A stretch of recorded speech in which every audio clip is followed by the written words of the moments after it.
सम्पूर्ण आमा बुवा दाजुभाइ दिदीबहिनीहरू, मेरो घरमा प्रहरी आएको छ। मैले समाचारबाट उच्च अदालतको आदेशबारे थाहा त पाएँ, तर बिना कुनै कागज अहिले यतिखेरसम्म मलाई केही पुलिस पनि दिएको छैन, कागज पनि दिएको छैन। मेरो घरभित्र आएर बेडरुमभित्र आउनुभएको छ, मैले सार्वजनिक पनि गरिसकेको छु।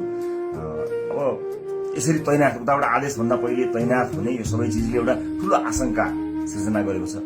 मैले सम्मानित अदालतको आदेशलाई सधैँ मानेकै छु, कानूनलाई मानेकै छु। म पहिला पनि आफै उपस्थित हुन गएको हो, अहिले पनि सार्वजनिक गरेकै छु। तर यो राज्य आतंक, यो धरपकड ममाथि के कारणले भइरहेको छ मैले बुझ्न सकेको छैन। भोलिको चितवनको कार्यक्रमलाई निरन्तरता दिनु होला।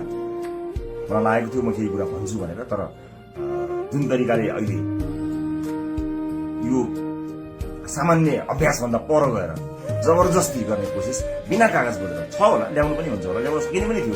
त्यो लिएर आएर लैजान सकिन्थ्यो, भोलि ल्याउन सकिन्थ्यो। भरे पनि अझै कागज बोकी वही प्रक्रिया, मेरो लागि कुनै प्रक्रिया पूरा गर्न मानेको छैन। आतंकित बनाएर घरभित्र प्रहरी छिरेको छ। म यसरी नै गिरफ्तारी दिन्छु भनेर बसेकै छु। जे होस्, आम नागरिकले सब चिज हेरिरहेका छन् भन्ने मलाई विश्वास छ।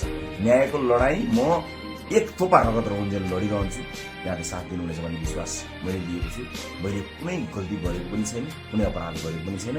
तर संसारले सबैभन्दा ठूलो अपराधीलाई जस्तो ममाथि गरिएको जो व्यवहारको आम जनताले हेरिरहेका छन् भन्ने मैले विश्वास लिएको छु। धेरै केही भन्दिनँ, म सम्मानित अदालतप्रति अझै पनि आशा र भरोसा राखेर कानुनी प्रक्रियामा सघाउनको लागि परिरहेको छु। यो दुनियाँका जति पनि न्यायालयका ढोकाहरू छन्, ती सबै ढोका ढकढक्याउँछु आफ्नो न्यायको लागि। र मलाई थाहा छ यहाँहरूले सबै कुराको साक्षी बसेर हेरिरहनु भएको छ होला भन्ने मैले विश्वास लिएको छु।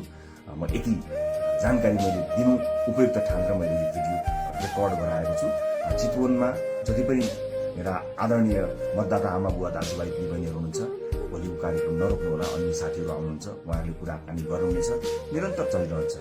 मलाई यिनीहरूले हत्या नै गरेछन् भने पनि नेपाली मतपत्रमा घन्टी चुनाव चिन्ह बसेको छ। मलाई आशा छ यो एउटा आशा र भरोसाको आवाज हामीले बुलन्द पारिसकेका छौँ। निरन्तरता प्रदान गर्नुहोला। म कानुनी लडाइँमा छु।